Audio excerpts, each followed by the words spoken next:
Welcome back to the Adam Schefter podcast. It is Thanksgiving week. That is remarkable to me. That is the unofficial kickoff of the holiday season. The holidays have arrived, along with a huge Thanksgiving day of football, week 13 action. But we are going to get started today by looking back at the interview that we did this offseason with the Har-Bowl brothers. ESPN has a special out on ESPN Plus. It's on YouTube. You can watch the 20-minute special that our great producers, Sandarvis Duffy, Greg Jewell, Jose Morales, they put together this great work of the Har-Bowl brothers. But that was kind of limited in what we saw and heard of them. So we thought we would take basically the entirety of the Har-Bowl brother interviews with John and Jim and put it together here so that everybody could hear everything they had to say. And I will say, they were outstanding. There were some stories that were truly tremendous. We also, at some point, will do the same thing with the 2-hour interview that we did with Jack Har-Bowl. Now, if one of the Har-Bowl brothers can make it to the Super Bowl, maybe we'll play Jack Har-Bowl in its entirety then. If one of the Har-Bowl brothers cannot make it, then maybe we'll play Jack Har-Bowl for Father's Day. But Jack Har-Bowl will be coming shortly after his two sons, John and Jim Har-Bowl, who are here today. But before we get to the Har-Bowl brothers and Thanksgiving, of course, we get to Ty Schmit of the Pat McAfee Show and this week's Six Pack.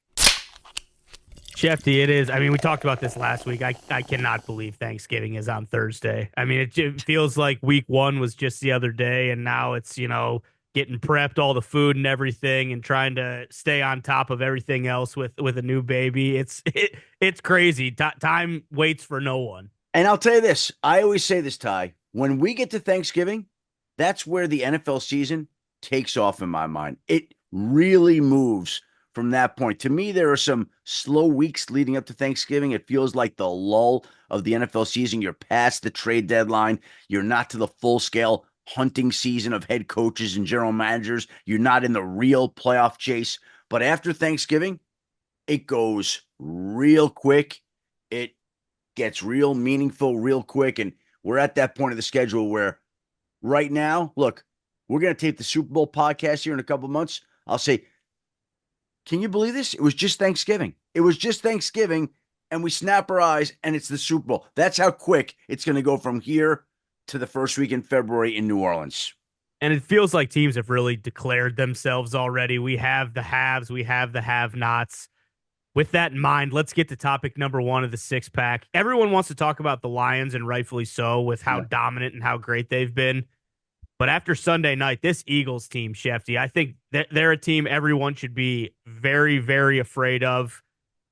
Saquon Barkley is just unbelievable. He's unbelievable. What has he meant? I don't know how many superlatives you can give, but what has he meant to the Eagles? Well, we talk about the Eagles and Saquon Barkley, right? When we were doing SportsCenter on Monday, I was doing it with Herm Edwards and Damian Woody, and Herm said he didn't know if the Eagles were as good as the Lions right now, but they were in the same zip code. And I said the Lions are the 313. That's Detroit.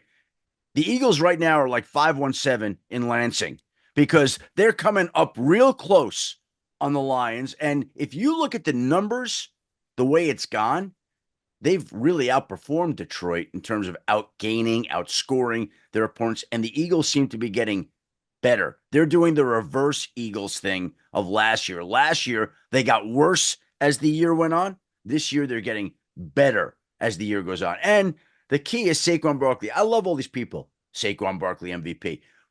Let's say this. Saquon Barkley was the MVP of Week 12. That's what he was. Have we heard his name at all as MVP of this year until this past? No. Let me say this. I have him on one of my fantasy teams. He's been unbelievable. Love the guy.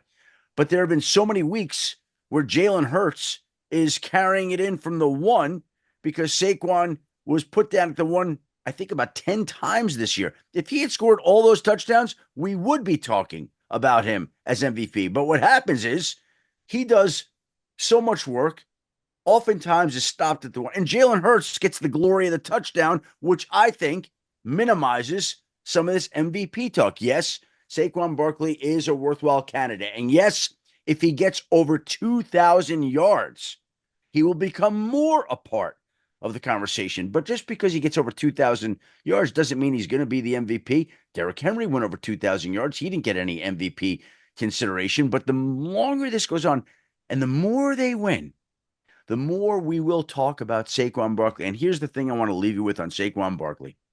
When I went with O's the Mentalist to Foxborough this summer to record with the Philadelphia Eagles, we walked into our hotel late one night before his performance the next morning. And we're standing around with some of the offensive linemen, a couple of tight ends. And I said, as I like to say to people, give me something that's opening your eyes at training camp. Anything. And the one thing that the offensive lineman told me that time in August, Saquon Barkley is better than we even realized. Now, that is saying something because we all knew that Saquon was good. But when I've got the Eagles offensive line in August telling me he's better than we thought, that got my attention, and that's why I used the 5th overall pick in one of my fantasy drafts on Saquon Barkley, Ty, because I put my faith in the Eagles offensive line, and the Eagles offensive line was right and knew what it was talking about. And obviously you look like a genius, today after doing that. But I think everyone knew this was, Saquon is obviously unbelievable. He has been since he was at Penn State, but I think it was, hey, can this guy stay healthy? He's kind of been marred by injuries his entire career. We always knew he was a home run hitter. So I think everyone knew when you go to Philadelphia with that offensive line, with the way they like to play, there's a chance this is a match made in heaven. But you mentioned it. I mean, I don't think anyone saw, hey, this guy is going to maybe run for 2,000 yards this year. I mean, it's remarkable. And this Eagles team, last year, obviously they start 10-1, but this Eagles team, the way they run the football, like this reminds me of the Eagles team that went to the Super Bowl a couple years ago with Miles Sanders. And Miles Sanders is a great player, obviously, but he's not Saquon Barkley. So we'll see. I think if you're an Eagles fan, you keep saying, just please, Saquon, just stay healthy. Just stay healthy and we'll have a chance. Another guy that, former Giant and topic number 2 of the 6-pack that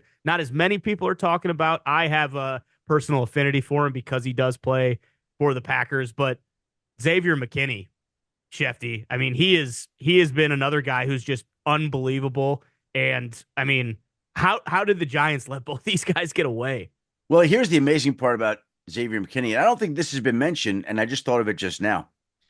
When he was becoming a free agent, there was conversation about whether or not they should tag him, probably more so than whether or not they should tag Saquon Barkley. They were never going to tag Saquon Barkley, I don't believe, this past offseason.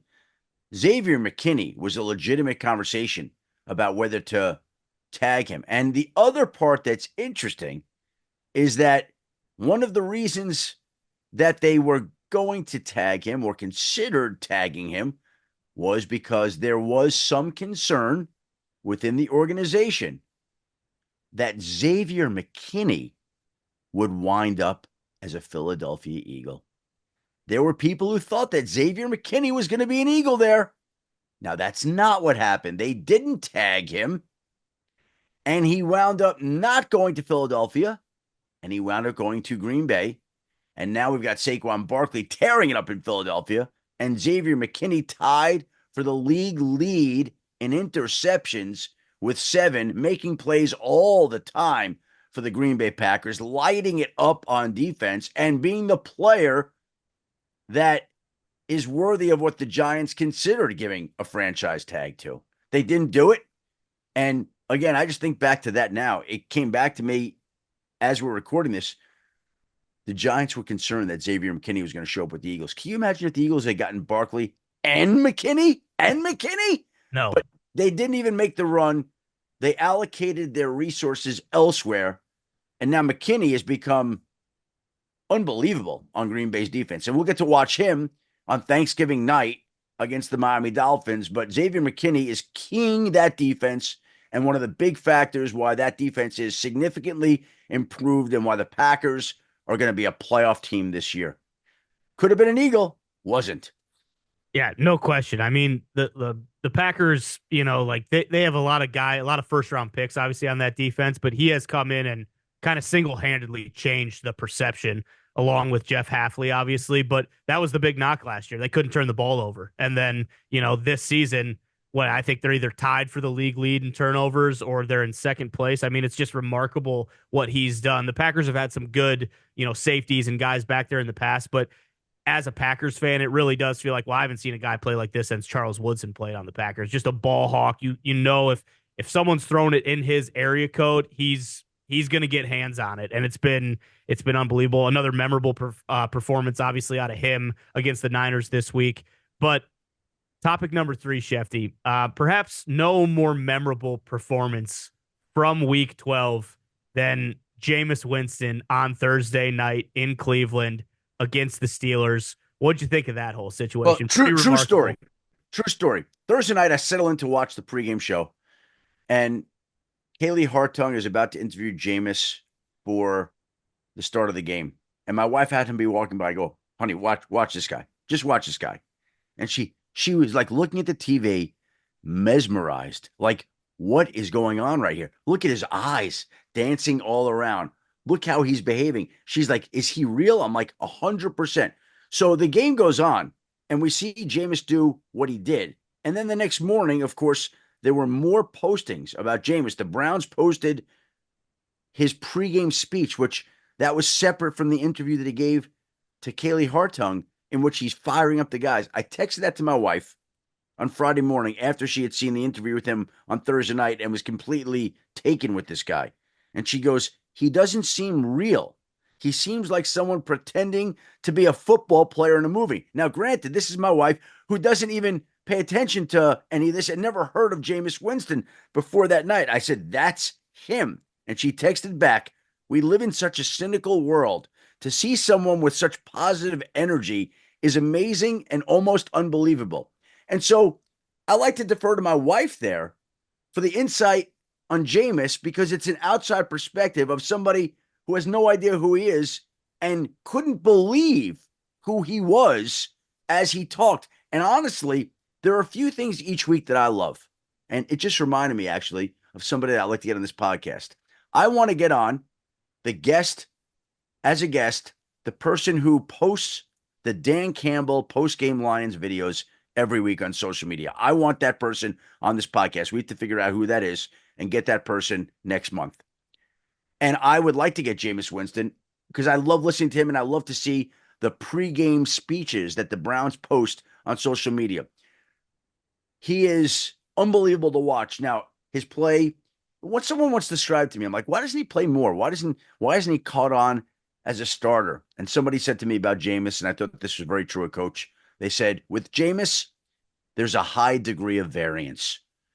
But when it comes to Jameis as somebody that you want on your team and in your locker room, he seems like a guy that I take on my team and in my locker room 7 out of 7 days.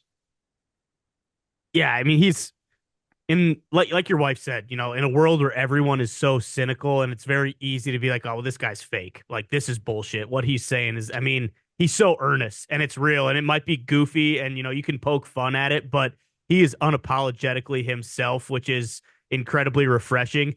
And it is funny, in terms of his play, I think, anytime we hear quarterbacks talk or people talk about quarterback play, it's, hey, you got to be steady Eddie. You can't really ride the wave of emotion. And that's probably where the variance comes in, because he is such an emotional guy that it kind of goes up and down. But there's no question. I mean, this Browns team was listless before he came in, and they might not win every week, but I'll tell you what, it looks like they're enjoying playing and they're not just packing it up and looking forward to next season. So, I mean, it's hard not to love a guy like Jameis. It really is. Do you think there's any chance? I mean, is he just going to kind of be a gun for hire at this point in his career, just bouncing around to any team in need? It's a great question. Look, let's see how the season plays out for Cleveland. Let's see if he could stake more of a claim to that job. I still think the Browns are going to be in the quarterback market. I still think they'll wind up drafting a quarterback, maybe signing one in free agency. But if the guy plays well enough down the stretch, I would like to hope that they keep him in a way that they didn't with Joe Flacco. Joe Flacco inspired that team to a late season push last year. They didn't keep him. And I think they didn't keep him in part because of all the dynamics involved. And it probably would have put more pressure than they should have had on Deshaun Watson. But Jameis has been a breath of fresh air. And you want a guy like that around. So if he plays well enough, I'd love to see them bring him back and give him a chance to compete for the starting job. Yeah, that'd be incredible. And so it'll be very interesting to see what happens with his future. Another guy whose future is kind of up in the air. Topic number 4, Shefty. What's going on with Aaron Rodgers' future? All these rumors swirling the last, since the bye week started. And it's, does he want to play? Does he not want to play? Does he like Woody Johnson? He can't stand Woody Johnson. Can I tell you something? Yeah. They're on a bye week. I was astounded at the level of attention and coverage that was given to Aaron Rodgers this past week. Like, why? Why? Let's make this very simple, okay? They're going to have a new head coach, a new GM, neither one of which traded for Aaron Rodgers. Aaron Rodgers is going to get another year older. He's going to be 41 next season. I don't know that the New York Jets want Aaron Rodgers back just as much as I don't know that Aaron Rodgers wants to be back. It looks like both sides are happy to move on from each other.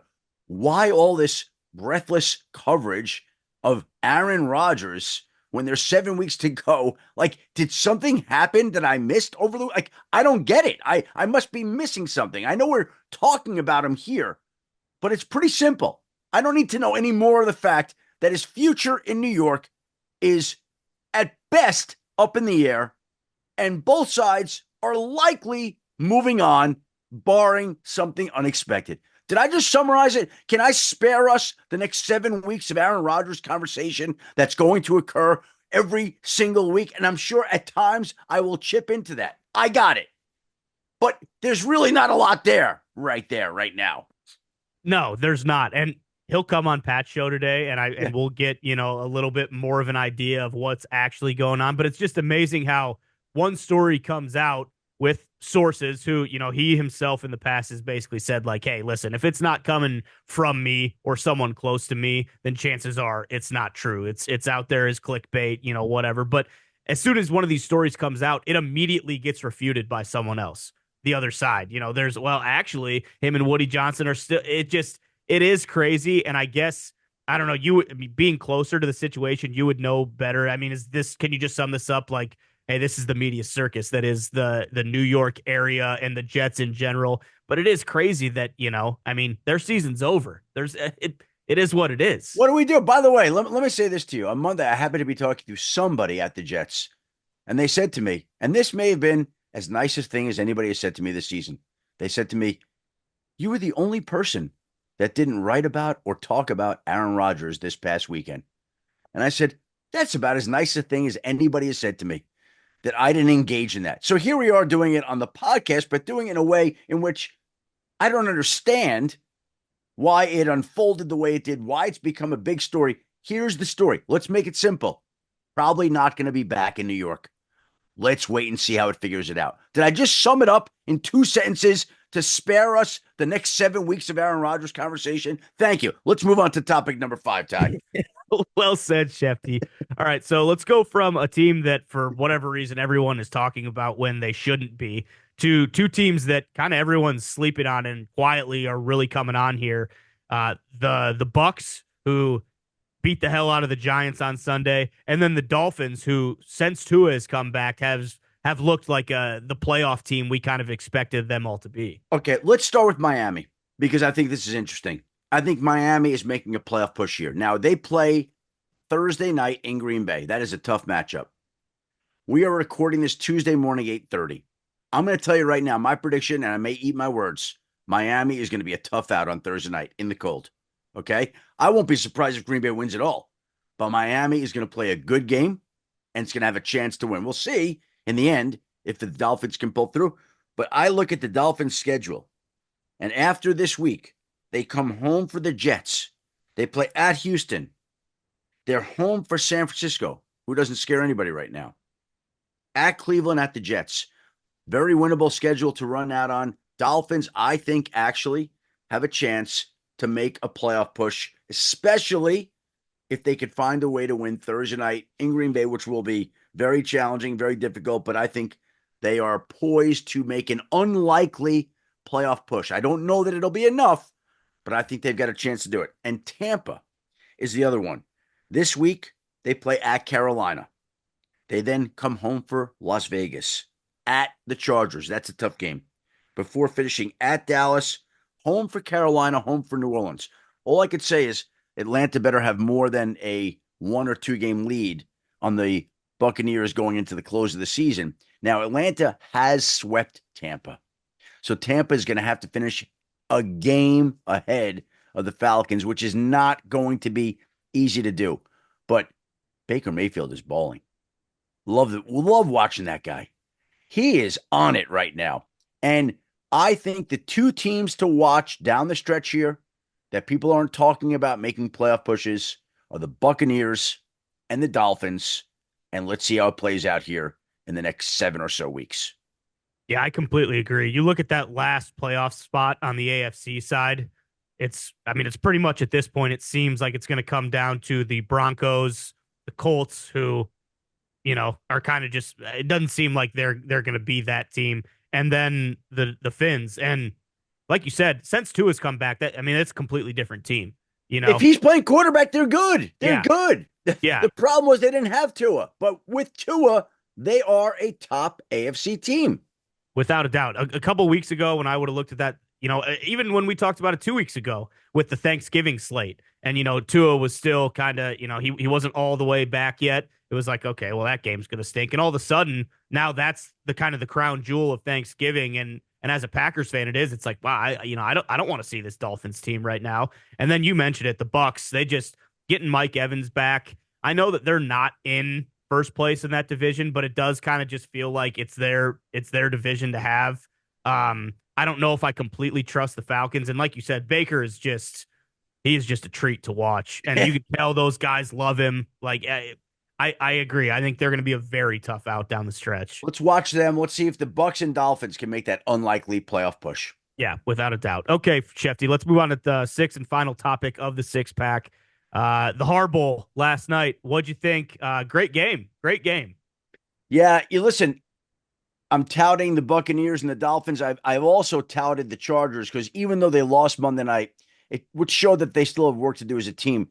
I really believe that team is going to get better and better under Jim, and I believe that team is going to have a chance to get to the Super Bowl. A chance. I'm not telling you they're going to do it because clearly they're going to have to win on the road, but Jim is going to play tough defense and run the football and do those kinds of things. But I think Baltimore also made a statement. John Harbaugh is now 3-0 against Jim Harbaugh. He's beaten his little brother 3 times in all 3 games. I'm sure Jim is all annoyed about that. And maybe there'll be another meeting in the postseason, which would be something. And by the way, isn't it incredible that on Monday night, on the Har-Bowl, that was actually their parents' 63rd wedding anniversary? What are the chances that the NFL schedule would coincide like that? Like, again, the script writers coming through again and scheduling the Har-Bowl on the night that his parents, their parents, Jackie and Jack Harbaugh, have been married for 63 years. Now, they celebrated in Florida, but still, I remember when I was with them in Ann Arbor in October, and they said, oh, yeah, that game's on the night of our 63rd anniversary. I'm like, wait, that night is your 63rd anniversary? Yeah, that night. I was like, that's incredible. And the Ravens, I thought, played a great game and showed that I still think they're the team to beat in the AFC North, but the Chargers are going to be heard from in the AFC West and in the AFC playoff picture. And it's always great fun whenever the Harbaughs get together.